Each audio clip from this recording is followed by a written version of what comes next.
Taylor with St. Landry Association of Educators, and cuts, and I pronounced it right last night. I mean, I don't see her here because Calandra Coley, is she here? I don't see her, but she put in a card, would like to speak, and in opposition.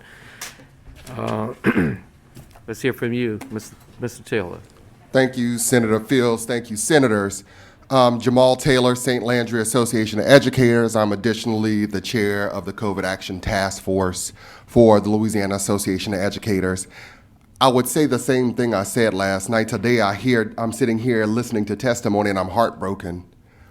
We are again outweighing the lives of people with lawsuits. We don't have answers from the Department of Ed. I sat here today and listened to a couple of questions that kind of began to go in the right direction, but I would say that we're not there yet. I heard the state superintendent of education say last night he had not the authority to direct.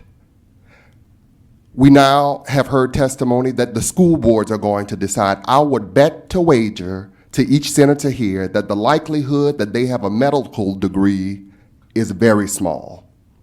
There might be some school board members that are medical doctors. However, I would not wager the lives of an educator or a student to a local school board who is not equipped and does not have staff doctors to advise them. What if they say, we don't have any rules? Then under the current legislation, it would allow them to do what they pleased and have no obligation. I would say that this bill, Senator Fields and members of the committee, does not do enough to protect the people that do the hard work of educating our children. It relies on punting the ball. We cannot, in good faith and conscience, send our educators into a school, and to the representative's point, background noise, the lives of children and educators is not background noise. It's not misinformation. It is putting first what belongs first, life. How much will we wager? How much does a life cost? How much does it mean to us to protect the people, the families in our community?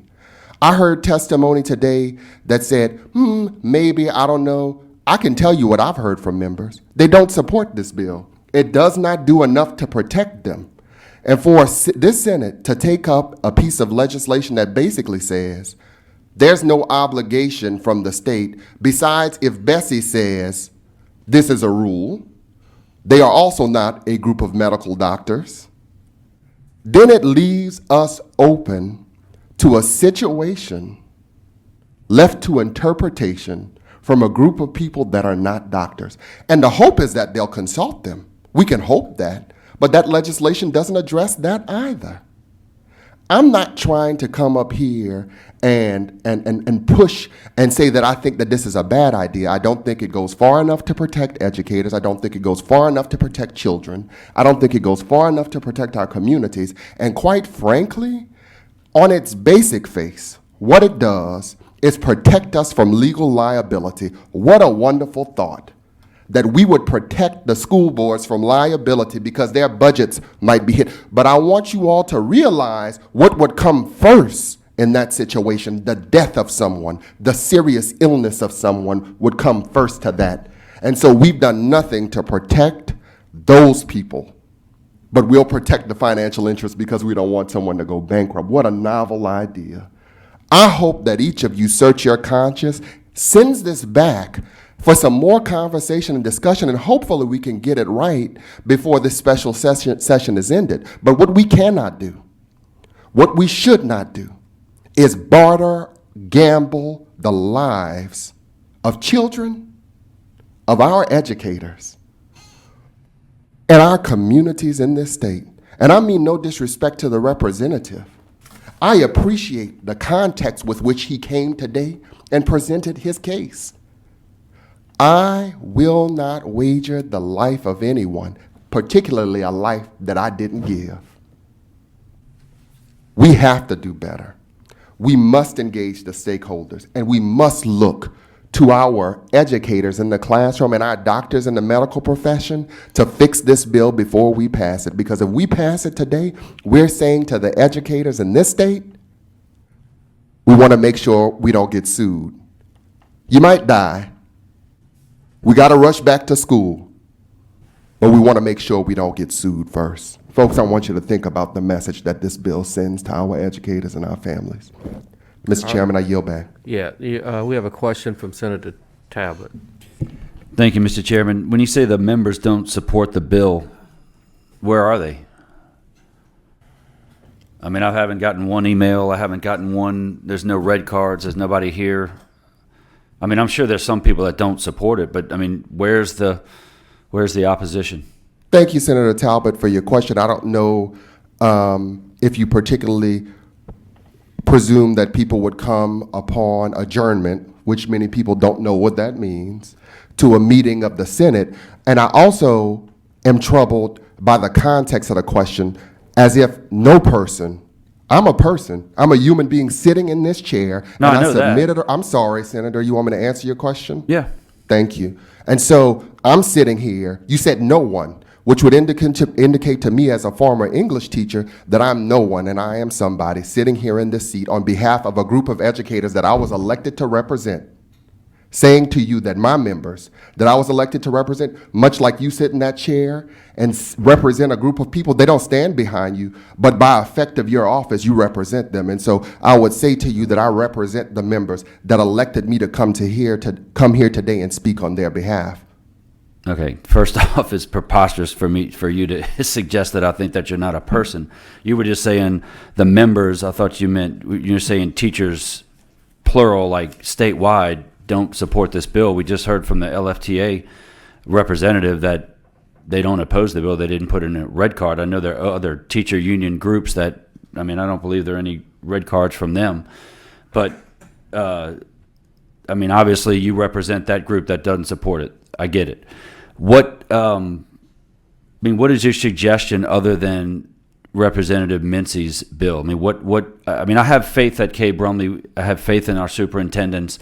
I don't think it's the school board members that are going to be coming up with the safety policies. I would assume it would be the superintendents that would run it by the school board members that would make sure that this thing's implemented. And look, I'm not voting for this because I want teachers to die and I want students to die, but we're going back to school in 7 weeks.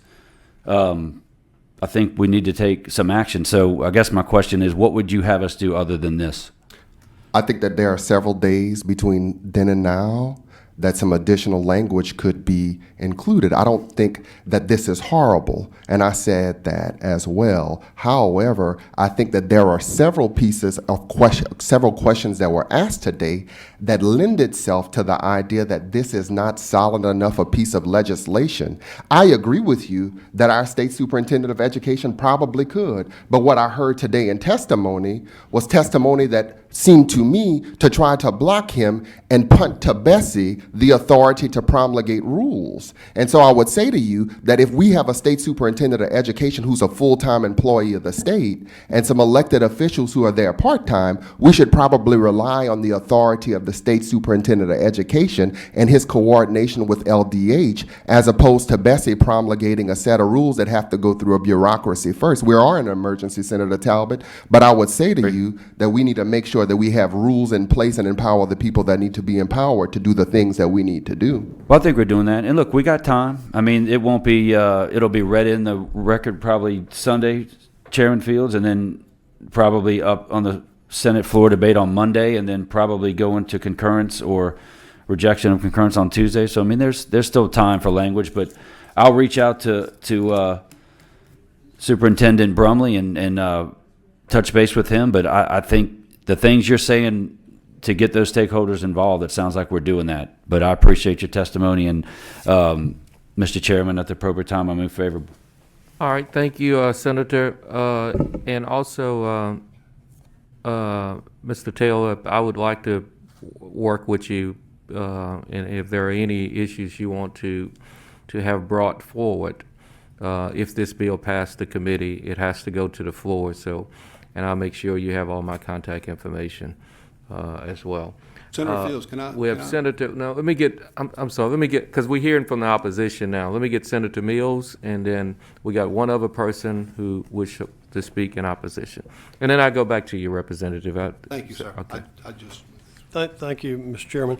And I was just going to ask Mr. Taylor, I mean, you're obviously energized with this issue and spent quite a bit of time with us last night, came back today. Thank you for being part of the process.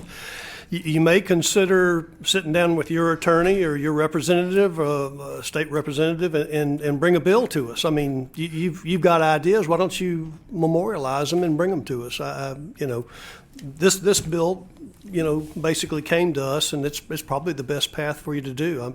It's just my idea.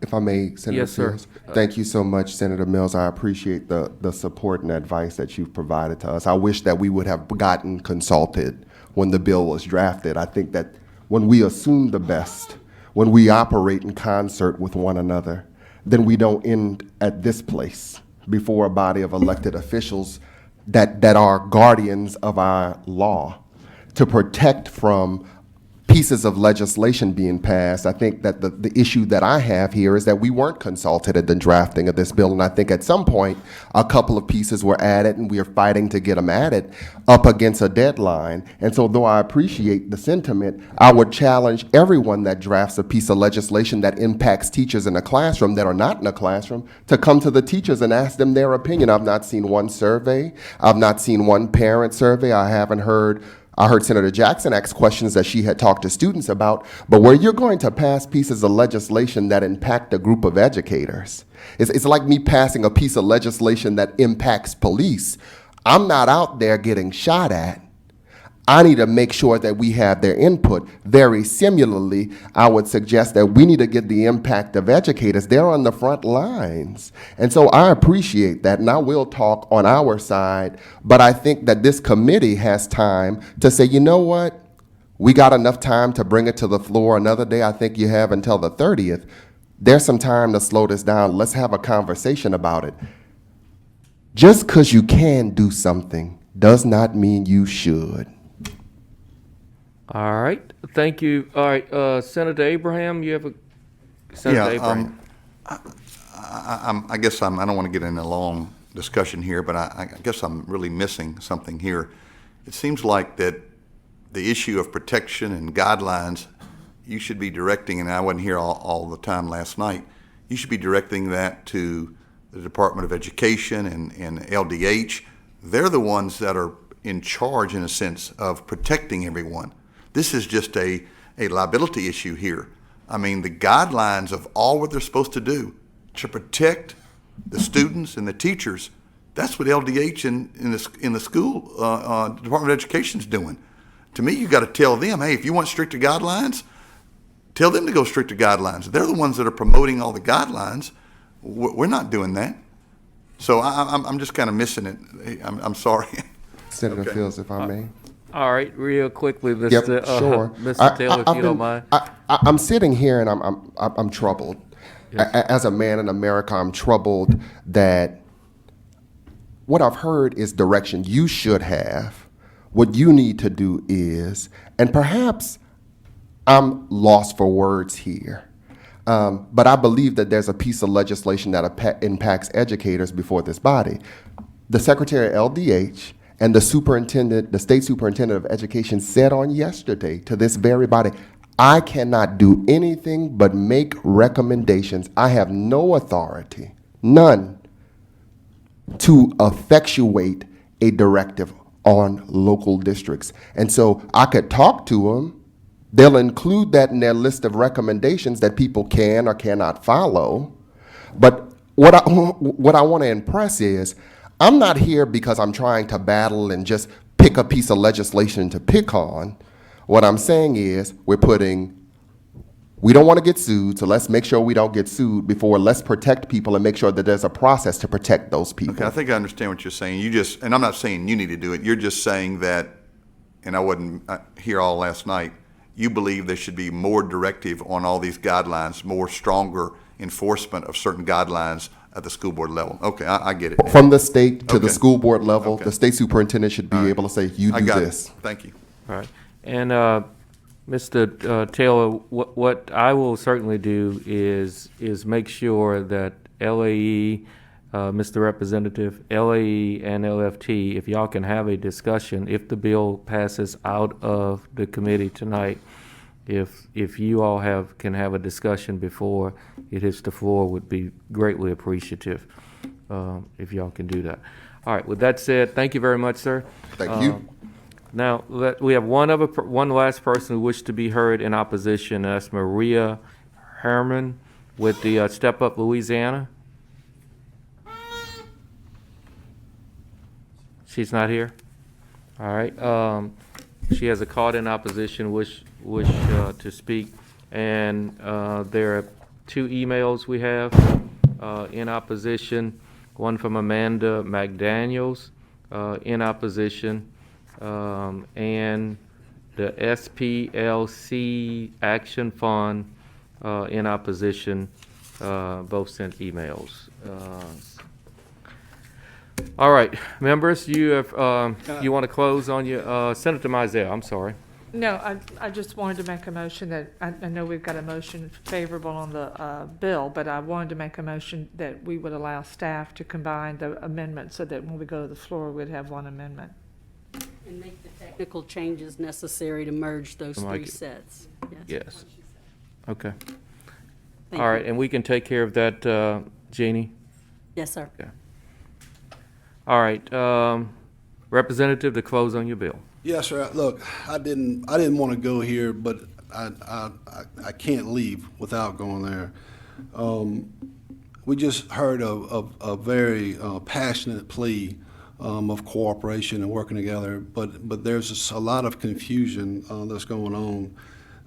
And Senator Talbot, when you asked about, where is everybody at? We took this to the House floor, or to the House committee on June the 18th at 9 o'clock. I think it was partly cloudy, about 83 degrees.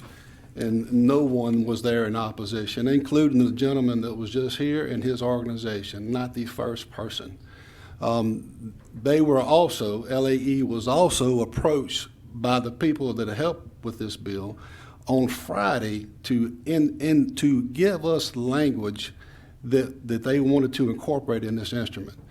And the first time I got word from that organization, any kind of word, was whenever I was on the House floor debating the bill, and I got the floor note saying that they were supporting it. I've got text messages from people in that organization saying that they were supporting it. Now, there's a lot of passion going on, but I can assure you that we have gone through every single effort we possibly could to engage and involve every single stakeholder in this. I have been an open book. I haven't sat back and sent out legislative alerts scaring people and putting things on Facebook scaring people. I've been asking them to come to the table and give us language so we can have an instrument that we can all work with. We haven't gotten that. So that effort that's been asked for has been, I can assure you, we have exasperated everything we possibly could to go through that. So look, the intent from this beginning is just to address all the things that we're concerned about, the ambiguity, the gray area. We can't hold our school systems accountable to that and turn around and sue them. This is not about revenue loss. This is about stopping from taking resources away from our classrooms. That's it. Our school system have done a phenomenal job over the years dealing with what is dictated from the state. Their biggest problem has been, tell us what we have to do. I've been there. I've been in the school system. I know what it is. They want right now, they want someone to tell them what to do, what those guidelines are. They want Bessie to step in and give them some guidelines. This is not trying to circumvent anything. This is trying to establish something that's going to protect our school systems, but it's not hurting our kids, and it's not taking anything away from our employees. So I ask you to disregard, don't get caught up in the noise, and I ask you to pass this favorably.